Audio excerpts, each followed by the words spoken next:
ato bombardimet e fundit që diskutuam në emisionin e fundit bashk, ku Irani goditi në disa baza, ka një njoftim ku janë, le të themi, goditur edhe tre pjesëtar të ushtrisë amerikane. Çka ka bërë që Trump të dalë të bëjë një postim, të bëjë një njoftim në lidhje me këtë ngjarje, në lidhje me një hakmarrje të mundshme për sa i përket eliminimit të tre antarëve të ushtrisë amerikane.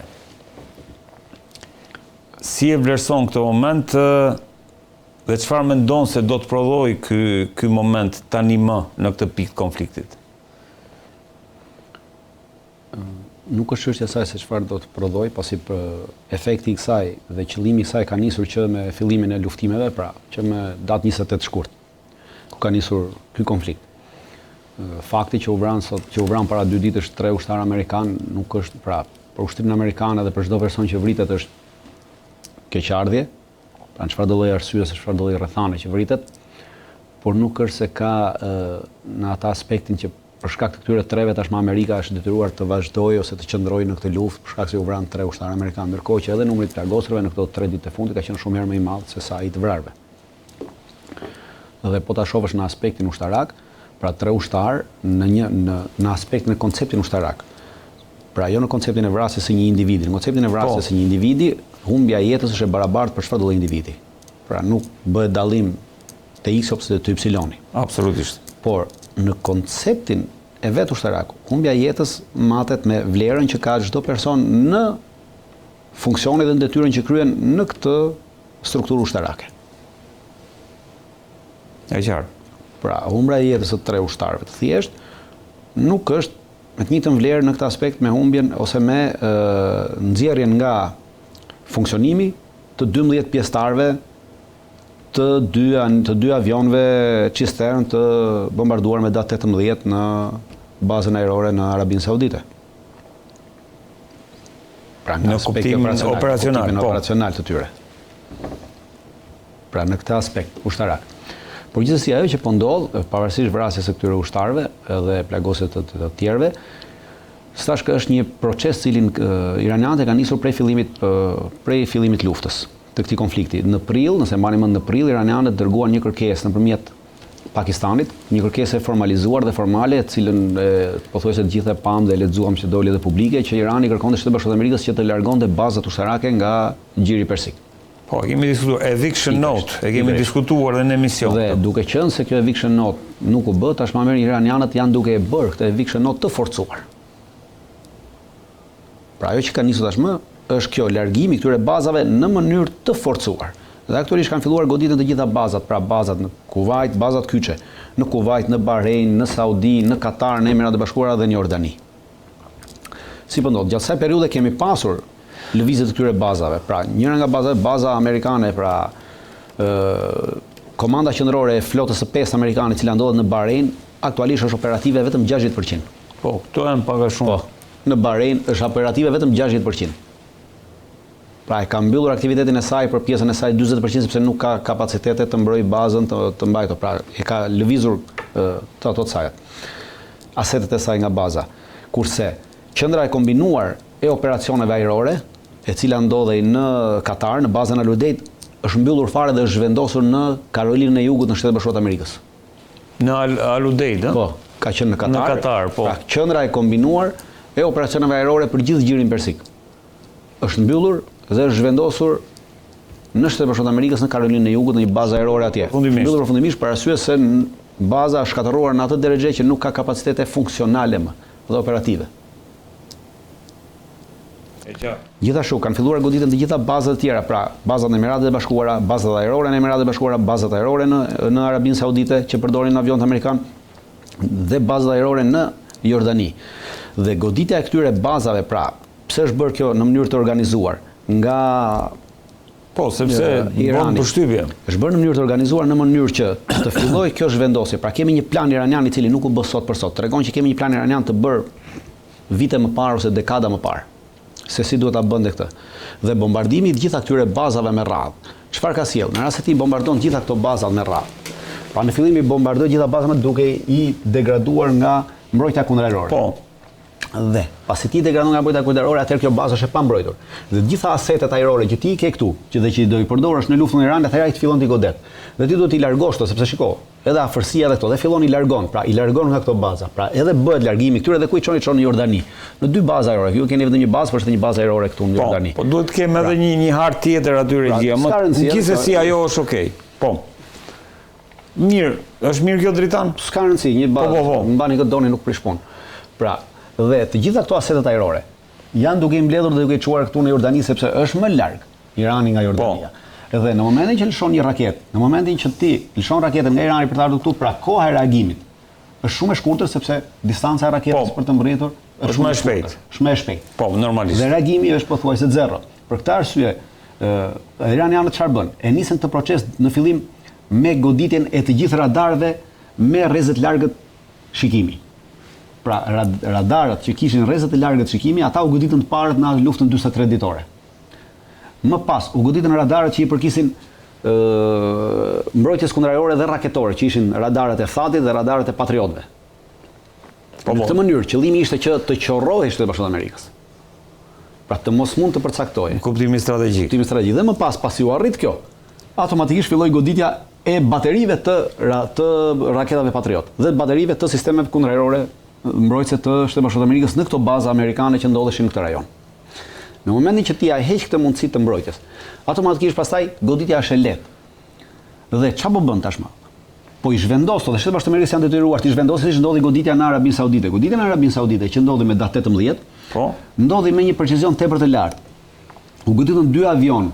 Ajo që diskutuam. 2 avion Cistern, të cilët janë KC-135, të cilët ishin në momentin e ngritjes ndodheshin në proces të ngritjes në pistë. Po ngriheshin. Po, ishin në pistë. Ishin 2 avion të tjerë që sapo ngrihen dhe këta 2 prisin radhën dhe u goditën aty.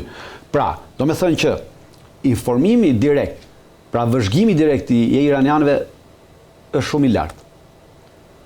Dhe precizioni i goditjes është shumë i lartë, por nga e marrin këtë? E marrin duke përdorur sistemet satelitore Beidou, që janë sisteme kineze.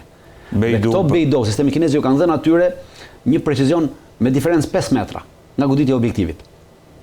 5 metra. Po, Beidou është një sistem kinez i filluar prodhimi i tyre në vitin 2000. Në vitin 2000 është bërë Beidou i parë.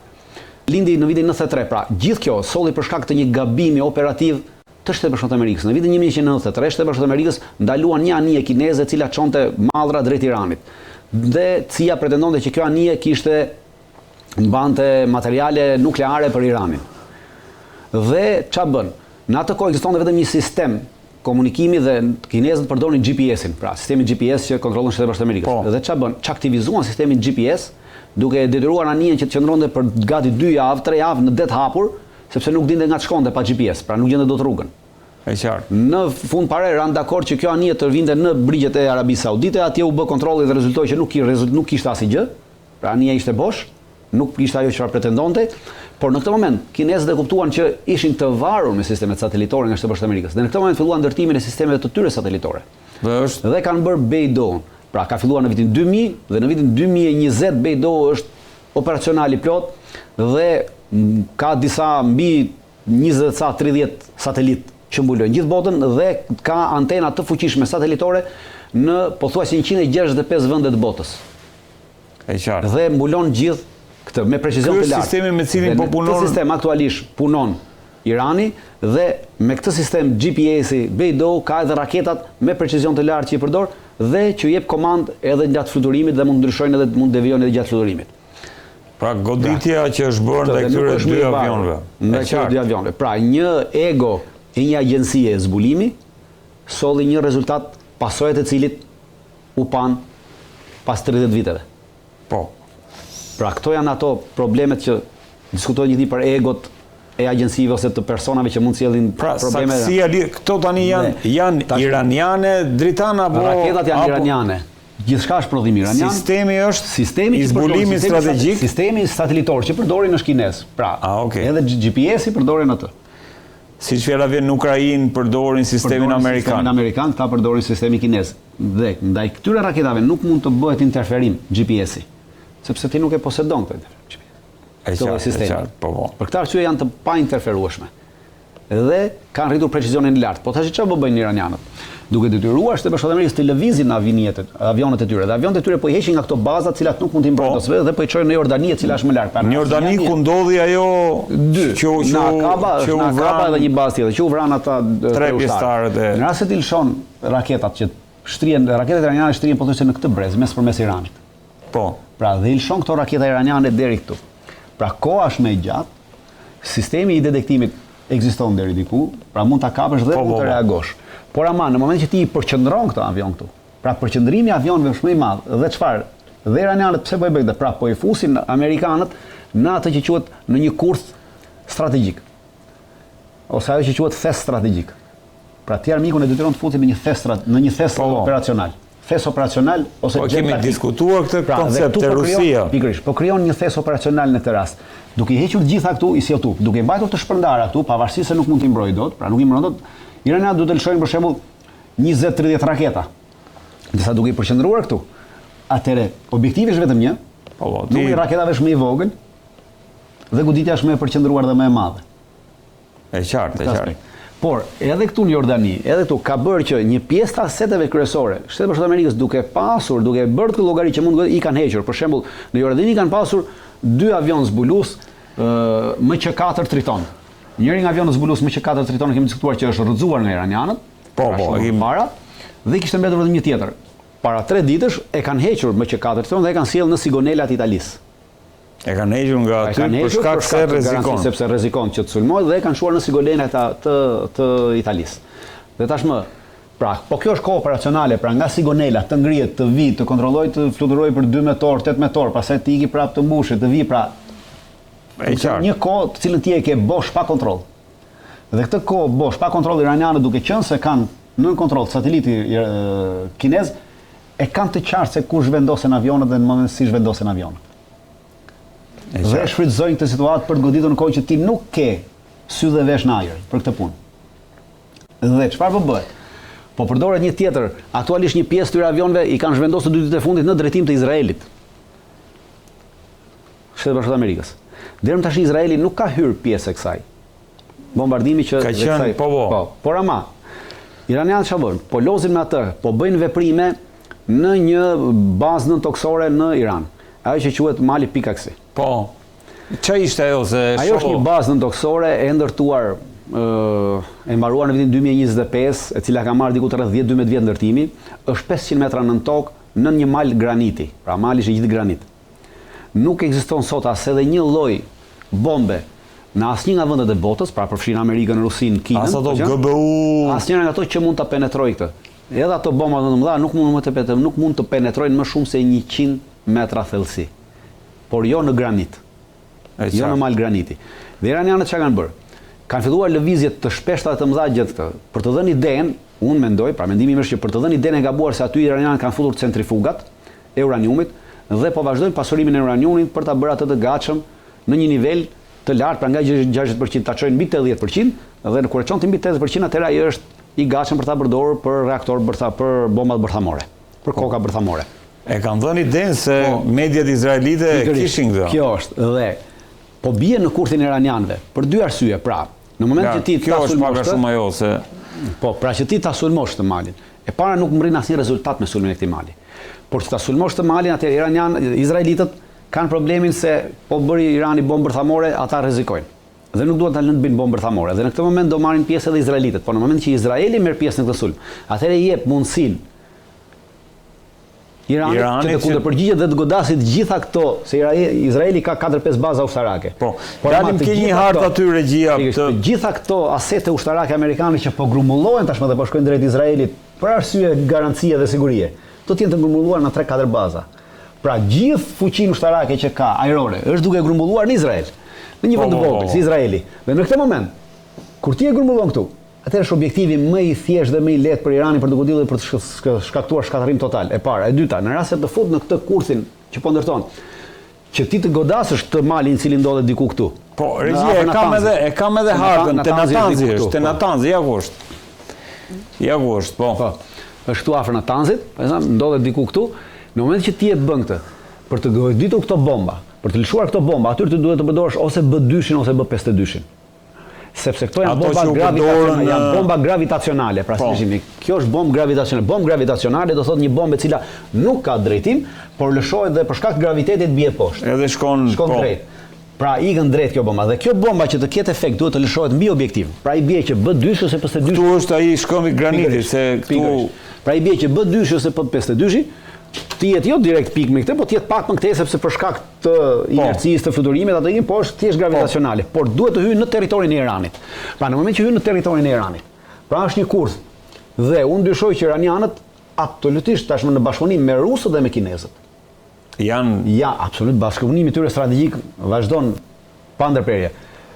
Mund të kenë prodhuar ndonjë lloj plani ose ndonjë gjë që në mënyrë që të arrin të godasin të rrëzojnë ndonjë avion strategjik amerikan, pra ndonjë B2 ose B52. Në momentin që e bëjnë atë, gjithë shkëlqimi i fuqisë amerikane merr mbi zero.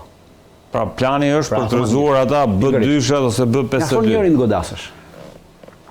Mjafton njërin godasësh. Me çfarë mjetesh mund goditet ai dritan me S400 apo? Jo, ai mund goditet me çdo gjë sepse ai mund goditet, ata kanë raketa që e godasin. Pra nuk është se s'ka raketa që e godasin. Ti mund ta godasësh edhe me një raketë balistike, ta lëshosh. E qartë. Pra e bën për llogaritjen e saktë, e merr momentin kur vjen avioni, sa shpejtësia, sepse dihet për të lëshuar atë bombë ka një shpejtësi konstante, një lartësi konstante. Po, që ajo në mënyrë sepse është e qartë. Për këtë arsye dhe po mundohen ta fusin në këtë kurth. Në rast se bie në kurth, kjo është më e madhe për shtëpin e Amerikës dhe për gjithë Perëndimin. Pra kjo është që iranianët po bëjnë, sepse nuk po ngulin, vazhdojnë të bëjnë veprime në malin, në këtë malin, por veprime që t'japin idenë sigur atje po ndodh një centrifugim, por unë mendoj që po ndodh centrifugim. Pra është thjesht një mashtrim klasik për detyruar dhe grumbullimi i forcave në një pikë të vetme në Izrael.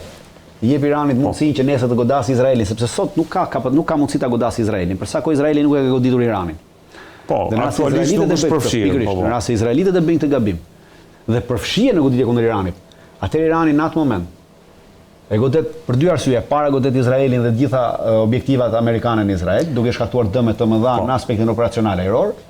E dyta, godet Izraelin dhe kjo jep pushtetit në Iran edhe më tepër fuqi, edhe në botën arabe që Irani është i vetmi që po godet Izraelin, në botën arabe, dhe treta jep një mbështetje fuqimisht të madhe ushtarake edhe Hezbollahut, i cili po lufton me Izraelin. Pra ndihmon një aleat të vet. Pra Iranin e këto të treja del fitimtar, pra i intereson kjo përballje. Pra nëse Izraeli futet me Shtetet e Bashkuara të Amerikës për goditur këtë Pickaxe Mountain, në atë moment Irani, unë mendoj që është duke e pritur atë moment. Edhe i ka bërë këto plane të gatshme. Dhe absolutisht në rast se kjo ndodh, atëherë dëmi që Irani mund t'i shkaktojë është katastrofik, qoftë për Izraelin, qoftë për Shtetet e Bashkuara të Amerikës. Nëse bie nëse realizohet goditja e njërit për këtyre avionëve. Dhe diskutuam edhe ndërkohë dritan në Shtetet e Bashkuara të Amerikës po vazhdojnë me përpjekjen për të zhbllokuar Hormuzin. Po dje Garda Revolucionare kishte dy anije të cilat apo janë raportuar. Kanë qenë vetëm ato dy anije, janë edhe dy anije tjera të cilat kanë rënë në mina dhe kanë mbetur atje. Pra mina ujore që kanë ardhur, pra ka tentuar lëvizje të bëj. Këto lëvizjet janë tentuar të bëhen në këtë territorin. Pra të vinë këtej nga Omani, nga Gjirëma dhe të hyjnë këtu. Pra pika ku duhet kaluar është që përcaktuar Irani është këtej, nga Ishulli i Keshme edhe këtej. Amerikanët janë munduar t'i kalojnë këtej këto anijet. E qartë. Pra po këto janë territore të minuara dhe këto janë territore të minuara, të cilat realisht vetëm iranianët e dinë ku i kanë minuar. Kështu që me hamendësim mund të marrë që kanë, po realisht ku ndodhen minat. Në New York i di vetëm Irani. Okej. Dhe ka pasur një anije që është dëmtuar këtu dhe një anije që është dëmtuar këtu, kanë në mina. Në New York dhe kanë mbetur aty. Kështu që vazhdon mbetet kjo. Por, siç e thash pak më parë, iranianët kanë bërë, pra po bëjnë po tentojnë të bëjnë largimin e bazave amerikane dhe demilitarizimin e zonës nga ushtria amerikane, nga fuqia amerikane. Dhe ky demilitarizim çfarë bën? Ka një qëllim të caktuar. Po. Kur ti thua demilitarizimin e gjirit persik nga fuqia amerikane, nga forcat amerikane, kjo nuk do të thotë që nesër gjithë ky gadishulli arabik do të mbetet pa mbështetje ushtarake ose pa fuqi ushtarake. Atëherë këta janë detyruar të lidhin automatikisht marrëdhënie me shtetet të tjera, të cilat do t'i japin atyre materiale ushtarake që duhet për mbrojtjen e tyre. Dhe kjo ka filluar. Bahreini dhe Emiratet e Bashkuara Arabe janë dy vende të cilat brenda javës kanë bërë një marrëveshje me Kinën për blerjen e një sistemi të mbrojtjes kundërajrore kundër dronëve. FK2000 quhet. Pra sistem kinetik. E qartë. Pra e kanë blerë brenda këtyre 2 javëve të dyja dhe e kanë vendosur në aeroportet e tyre kryesore. Pra kjo është edhe gjithë qëllimi i kësaj. Pra kemi një përplasje të madhe. Pra në momentin që ti e heq ushtrinë amerikane nga këtej dhe kjo i merr fuqinë, pra merr sistemet e saj Patriot, THAAD i largon. Atëherë këta nuk do rrinë pa mbrojtje. Atëherë ku do ta marrin diku tjetër? Ku do ta marrin? Do ta marrin te ai aleati i armikut tyre është Irani. Por Kina është aleati i Iranit. E qartë. Pra miku jot është miku. Pra ndërkohë që SBA po merret me Hormuzin këtu dritan, absolutisht. Irani ka plan tjetër. Ka plan tjetër së bashku me Kinën, pra ka plan tjetër për të hyrë edhe ushtarakisht. Pra në rast se ti i jep asete ushtarake të rëndësishme për mbrojtjen e objektivave të rëndësisë veçantë, automatikisht ti ke hyrë aty edhe politikisht. Dhe kjo do të thotë që zhvendosja e Amerikës nga kjo terror ka nisur gradualisht. Nuk do të ndodhi, kemi thënë, nuk do të ndodhi brenda NATO-s, brenda 2 netëve. Do të duhen vite që ta kuptojnë që ka nisur. Por ka nisur fakti që kinezët tashmë kanë hyrë në Arabinë Saudite me mbrojtje kundërajrore. Kanë hyrë në Bahrein, kanë hyrë në Emiratet e Bashkuara. Do të hynë në Katar. Aktualisht Katari dhe Omani po hynë në bisedime me Rusinë që të blejnë sistemin S-400 që ka Turqia. Pra sistemin S-400 rus që e ka marrë Turqia, për cilin nuk i jepet. Katari dhe Omani janë 2 vende të cilat po diskutojnë me Rusinë dhe me Turqinë që t'ju shitet këtyre njërës për këtyre 2 vendeve. Pra në këtë moment që hyn fuqia ushtarake ruse dhe kineze, automatisht amerikanët janë detyruar të zhvendosin, sepse në rast se Katari ose Omani do të marrë S-400, atëherë kjo S-400 po në Katar, S-400 mbulon 500 km rreze, pra komplet çfarë fluturon në bazat ushtarake amerikane, në Emiratet e Bashkuara dhe në Arabinë Saudite është subjekt i këtij radarit të S-400-s. Dhe në këtë moment amerikanët janë detyruar të zhvendosin këto baza. Po. Pra kjo është ajo çfarë po ndodh gradualisht dhe kjo lëvizje. Pra ky është qëllimi. Dhe lufta reale është midis Perëndimit dhe BRICS-it. Por po bëhet në Iran. Pra lufta reale është midis 2 boshteve. 2 boshteve. Perëndimit dhe BRICS-it, por po ndodh në zona të caktuara. Një pjesë ndodh në Ukrainë, një pjesë po ndodh në Iran. E qartë. Ndërkohë, Dritan, ajo që bën përshtypje është që sërisht sot kishte një lajm për sa i përket të mbylljes së ngushticës së Bab el Mandebit. Çka si e lexon këtë? Huthët në këtë aspekt kanë deklaruar që ta mbyllin Bab el Mandetin, pra kjo do të thotë që Arabia Saudite nga 5 milion fuqi nafte që shiste në ditë, sepse i merrte nga porti është një port në afërsi të Xhedas. Tashmë nuk do të shesi, por do të shesi diku të rreth 1 deri 2 milion fuqi nafte në ditë. Sepse anijet e mëdha që transportojnë naftë nuk mund të kalojnë në ngushticën e Suezit, në kanalin e Suezit. Po. Pra në kanalin e Suezit nuk kalojnë dot dhe janë detyruara të vinë vërdall anijet e mëdha. Këto anijet e mëdha nuk lejohen të hyjnë në Bab el Mandeb, pra porti është porti Janbu. Pra Janbu është. Në këtë Janbu nga kanali i Suezit mund të vinë anije të vogla të cilat nuk mbajnë më tepër se. Pra është bllokuar dhe Hormuzi edhe Bab el Mandeb. Fuqi nafte anijet. Ato që mbajnë deri 2 milion fuqi nafte në ditë, ato duhet të kalojnë patjetër vetëm tu se atje nuk kalojnë dot.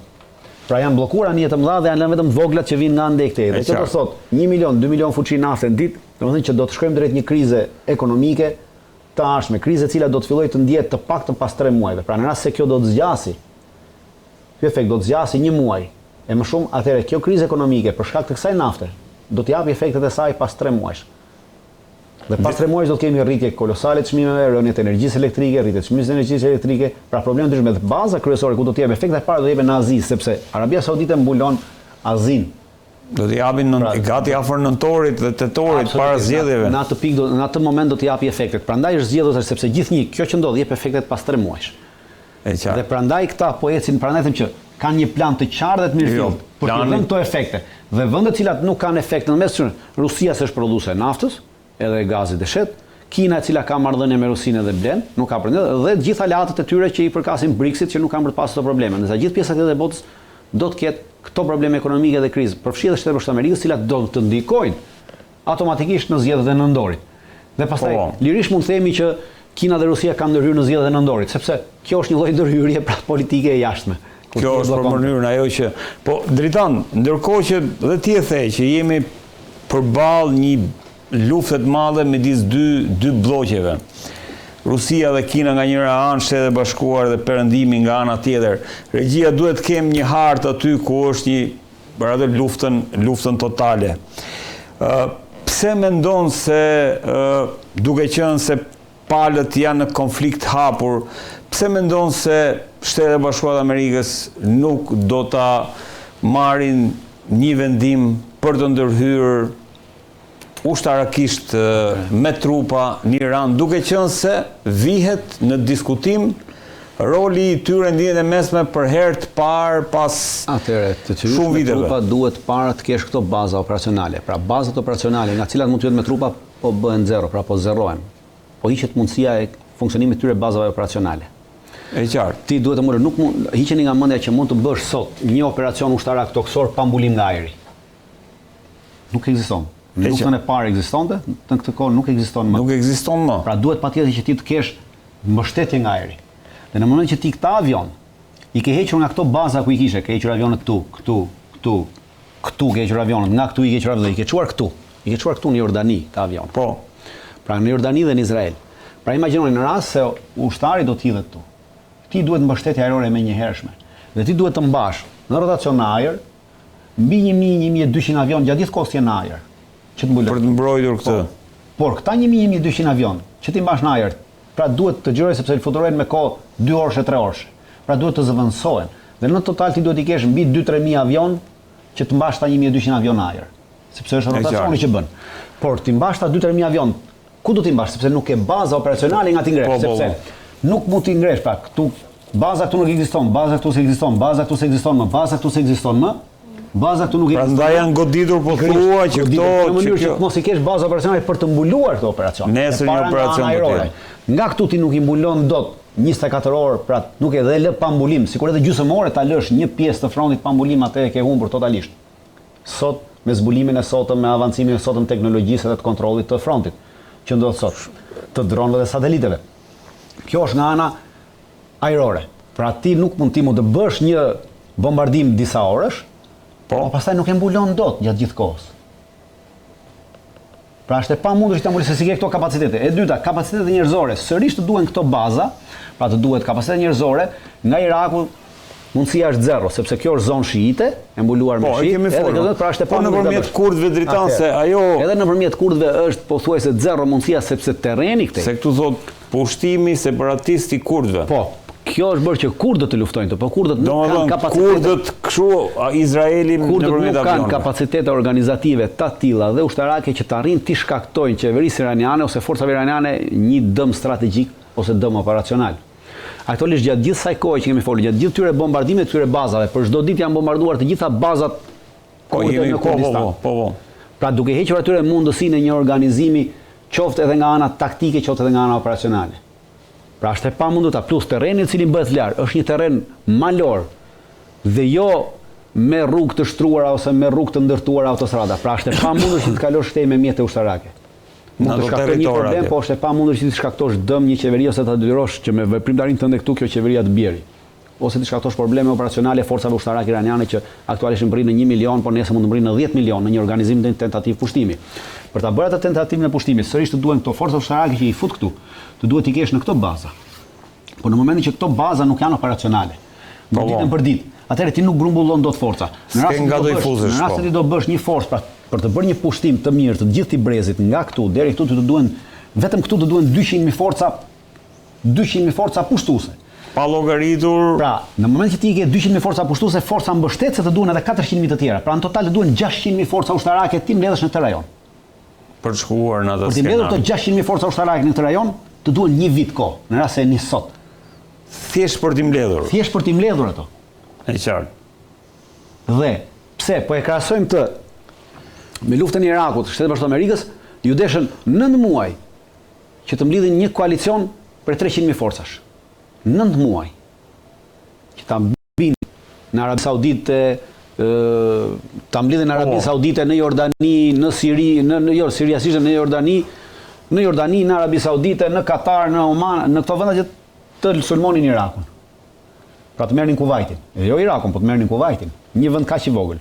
Pra shihni Kuvajtin. Pra vetëm për këtë brezin këtu. Vetëm për këtë brezin këtu. Pra bëj vetëm për këtë brezin këtu. Edhe u sulmua edhe një pjesë e forcave këtu, në mënyrë që forcat irakiane mos të vinin në ndihmë forcave të tyre në Kuvajt, pra u pre rruga këtu, pra bëhet vetëm për një territor kaq. Për një territor kaq u desh po thua e qartë. Desh 9 muaj. Tash po flasim për një territor diku që është 100 herë më i madh se sa kaq. Pra është pamundur koncepti i kësaj, ti ta bësh. Po të shihni rusët në Ukrainë, ju desh 6 muaj që të grumbullonin 120.000 forca ushtarake kur nisën operacionin e parë në shkurt të 22-shit. Ju desën 6 muaj për të grumbulluar 120.000 forca ushtarake. Dhe të pacënuara, ndërkohë që ti këto forca këtu aktualisht nuk i mbledh dot sepse bazat vazhdojnë të jenë në goditje. Pra i ke të cënuara. Me qartë, e qartë. Pra ti nuk rrit dot kapacitetet tua ushtarake këtu. Po zhvendos ato që ke për t'i ruajtur ndërkohë që duhet të biesh të tjera për t'i çuar këtu. Pra është jashtë çdo lloj logjike operacionale bërja e një pushtimi të tillë. Këtu mund të kesh veprime ushtarake të vogla me grupe të vogla që hyjnë, po ajo nuk është pjesë pushtimi, ato janë operacione speciale. Jo, nëse nis fjala vjen siç e tregon harta, vinë këto baluçet këtej. Nuk vinë dot. Amerikanët dhe NATO këtej. Izraeli dhe kurdët këtej. Nuk vinë dot dhe kanë asnjë lloj kapaciteti ta bëjnë atë. Fare. NATO këtu është bërë Turqia. Turqia në asnjë mënyrë nuk do merrte pjesë në këtë, sepse në rast se kurdët do arrinin të merrnin këtë pjesë, atëherë gjithë kjo pjesë e Turqisë brenda një kohë 30 vjeçare do të përfundonte. Kështu që kjo këtu nuk ekziston hiç si opsion. Fare, Turqia nuk ekziston fare. Dhe Turqia e ka shprehur që në asnjë mënyrë nuk do lejonte që kurdët të bëheshin pjesë e kësaj bashkë me Izraelin, se nesër ktheheshin në kërcënim për. Pra, kjo pjesa këtu nuk ekziston hiç. Kjo këtu, mos e shihni. Kjo pjesa këtu. Kurdët nuk ekzistojnë, nuk kanë asnjë kapacitet. Izraeli mund të bëjë disa goditje ajrore, por nuk sjell dot rrëzimin e qeverisë ose të krijojë një kushte për pushtim. Shtetet Bashkuara të Amerikës nuk kanë baza operacionale që të mbledhin 600.000 forca këtu që pastaj çojnë 200.000 andej. Kështu që jemi në terma hipotetike. Mbeten vetëm në këtë që po ndodh. Pra në këto goditje të kështu ajrore që i bëjnë njëra tjetrës dhe kundër me raketa dhe me avion dhe nuk ka asnjë veprimtari tjetër. Është jashtë çdo lloj mundësie e veprimtaria e pushtimit. Sepse më parë duhet i grumbullosh këto trupa. Pra, është shumë e thjeshtë edhe në një ndeshje futbolli. Në një ndeshje futbolli duhet të çosh ekipin, po duhet të çosh edhe tifozët. Pra, dhe për të çuar tifozët i do bësh plane ku do rrin këta tifozë. Ku do rrin ky ekip? Do përcaktosh hotelet, do presësh biletat, do sigurosh operacional, do sigurosh autobusët, gjitha ato gjëra. E njëjta gjë ndodh edhe për ushtrinë, që ta çosh atje. Do ta vesh, do ta kesh të sigurt, edhe kur i çon tifozët, llogarisin që të qëndrojnë në zona ku nuk përplasen me tifozët e ekipit tjetër që mos kesh probleme. Por në kohën që ti gjitha zonat i kontrollon tifozët e ekipit kundërshtar, ti nuk vete dot atje. Po, jo. Pra, është një logjikë e thjeshtë, të llogarisim si një ndeshje futbolli. Vetëm se nëpër masa shumë më të mëdha dhe shumë më të përqendruara. Plani operacional është i qartë.